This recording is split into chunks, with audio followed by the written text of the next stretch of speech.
이 말씀 열왕기하 9장 1절에서 13절 제가 가진 성경은 구약성경 576페이지입니다. 576페이지 구약성경 열왕기하 9장 우리 합독은 1절에서 2절 그리고 6절에서 8절 나누어 읽도록 하겠습니다. 9장 1절입니다.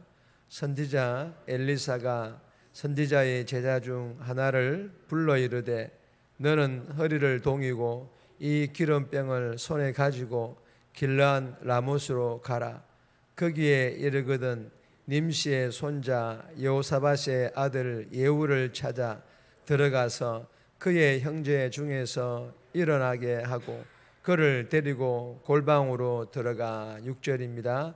예후가 일어나 집으로 들어가니 청년이 그의 머리에 기름을 부으며 그에게 이르되 이스라엘 하나님 여호와의 말씀이 내가 내게 기름을 부어 여호와의 백성 곧 이스라엘의 왕으로 삼노니 너는 내 주 아합의 집을 치라.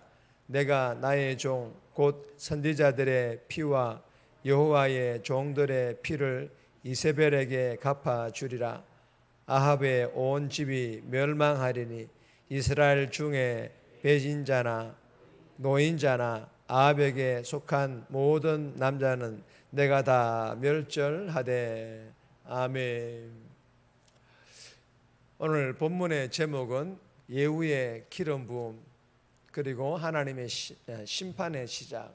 예후의 기름 부음과 하나님의 심판의 시작, 이게 오늘 제목인데, 오늘 이 본문은 엘리사가 제자 중 하나를 보내어 예후에게 기름을 부어서 북이스라엘의 왕으로 세웁니다. 그리고 이 예후를 통하여서 하나님께서 엘리야를 통해 예언하신 아합 가문에 대한 하나님의 심판이 시작된다라는 그런 내용의 본문입니다. 오늘 이 본문을 통하여 우리에게 주시는 첫 번째 교훈은 다 같이 읽습니다. 악인들의 심판을 잊지 않으십니다.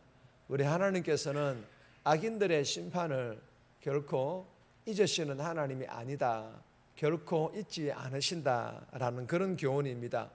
1절에서 10절까지인데 7절, 8절 두 절 말씀 보시면 너는 내 주 아합의 집을 치라.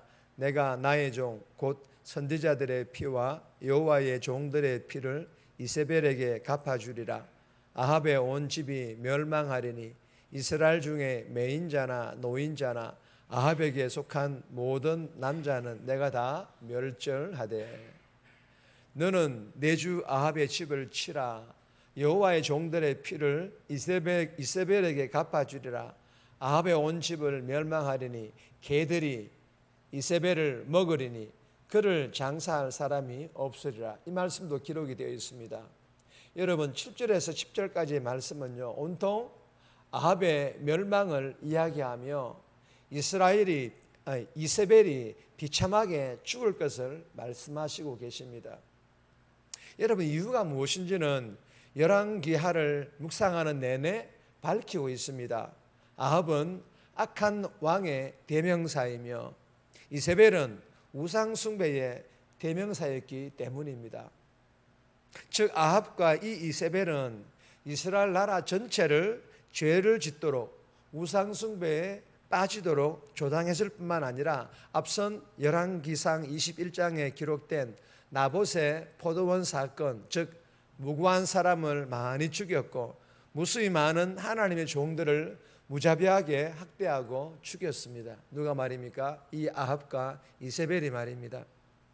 여러분, 아합과 이세벨의 악행이 이제 정점에 이르렀고 하나님의 때, 즉 이들을 심판해야 하는 하나님의 때가 되었기 때문에 하나님의 심판은 필연적일 수밖에 없었습니다. 여러분, 하나님께서는 이미 엘리야를 통해서 아합 가문에 대한 하나님의 때가 되지 않았던 것입니다. 그러나 이제는 때가 된 것입니다. 그리고 하나님께서는 예후에게 기름을 부어서 이스라엘의 왕으로 세우시고 예후를 도구로 삼아 아합과 이세벨을 향한 철저한 하나님의 심판이 시작된 것입니다.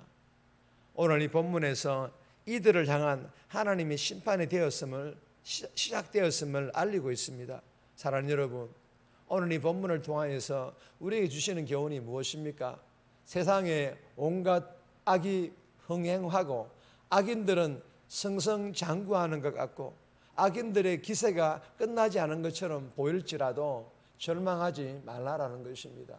하나님, 왜 아무 일도 하지 않으십니까?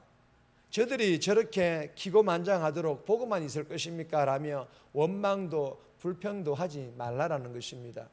그리고 하나님께서 악인들이 잘 되는 것을 그냥 내버려 두시는 것을 보고 체념도 하지 말라라는 것입니다.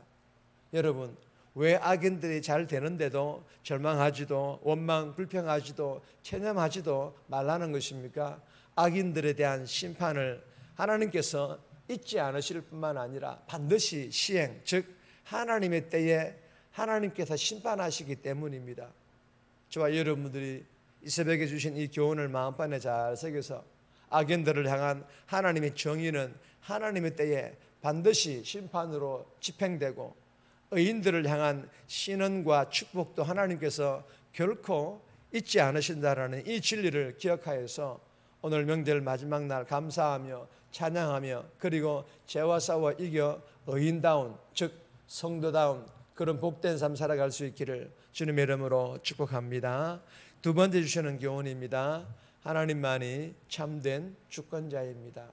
하나님만이 참된 주권자이심을 우리에게 교훈합니다. 11절에서 13절까지인데 말씀은 읽지 않겠습니다. 여러분, 이 본문은 하나님께서는 왕을 세우시기도 하시고 폐하시기도 하시는 주권자이심을 말씀하시고 계십니다. 예후는 자신이 전해 들은 대로 하나님께서 자신을 왕으로 세우실 것을 왕의 신하들 앞에서 전합니다. 그러자 이 신하들은 예를 갖추어서 예후를 왕으로 추대합니다. 무엇을 의미합니까? 권력은 영원하지 않다라는 것입니다. 영원한 권력은 없다라는 것입니다. 여러분, 이 세상의 모든 권력은 하나님께서 세상을 경영하시기 위해 사용하시는 일시적인 도구에 불과하다는 것을 우리는 알아야 합니다. 이 사실을 알아야만이 권력에 빌붙지 않고 아부하지도 않고 또 권력을 남용하지 않고 하나님의 뜻대로 겸손하게 사용할 수가 있다는 것입니다. 주시는 교훈은 우리가 두려워해야 될 이 대상은 세상의 권력자가 아니라 세상의 권력자들을 세우시기도 하시고 폐하시기도 하시는 하나님이심을 알고 오늘 하루도 참된 주권자이신 하나님과 함께 동행하는 그런 복된 삶 살아갈 수 있기를 주님의 이름으로 축복합니다. 세 번째 주시는 교훈입니다. 무명한 자를 세우시는 하나님, 무명한 자, 이름 없는 자들을 세우시는 하나님이심을 우리에게 교훈합니다. 4절에서 10절까지인데 6절 말씀 보시면 예후가 일어나 집으로 들어가니 청년이 그의 머리에 기름을 부으며 그에게 이르되 이스라엘 하나님 여호와의 말씀이 내가 내게 기름을 부어 여호와의 백성 곧 이스라엘의 왕으로 삼노니. 여러분, 하나님께서는 엘리사의 제자인 한 무명한 청년을 통하여 예후에게 기름을 붓게 하시고 그리고 예후를 이스라엘 왕으로 세우십니다. 여러분, 이 기름 붓는 일은 한 나라의 왕을 세우는 중차대한 일입니다. 그런데 왕이 죽은 것도 아니고 살아있는데 이 사명을 감당한다는 것은 왕에 대한 반역을 도모하는 일이었기에 죽음을 각오하고 해야 하는 그런 사명입니다. 사무엘이 다윗을 왕으로 기름을 부을 때도 마찬가지였습니다.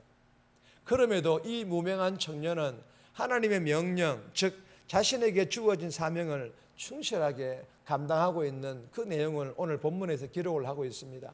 사랑하는 여러분, 이 무명한 한 청년을 통하여 주시는 교훈이 무엇입니까? 하나님의 나라는요, 이처럼 이름 없는 무명한 자가 자신의 모든 것을 걸고 하나님 말씀에 순종하는 자를 통해 이루어 가신다라는 것입니다.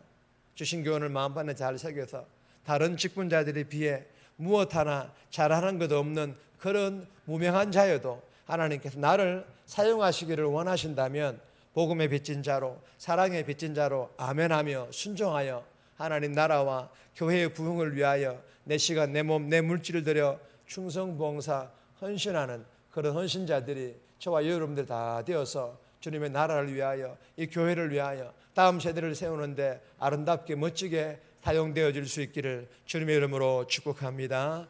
정리합니다. 하나님의 때에 악인들을 심판하시며 의인들은 지켜주시는 하나님이심을 믿고 오늘도 원망하지 않고 죄와 싸워 이겨 성도다운 삶 살아가게 해달라고, 세상의 모든 권력의 주권이시자 하나님, 그 주권자이신 하나님과 동행하며 많이 부족하지만 하나님 명령에 순종하여 하나님 나라와 교회를 위하여 내 몸, 내 시간, 내 물질을 들여 충성하게 해달라고 이 새벽에 기도하며 오늘 하루도 살아갈 수 있기를 주님의 이름으로 부탁드립니다.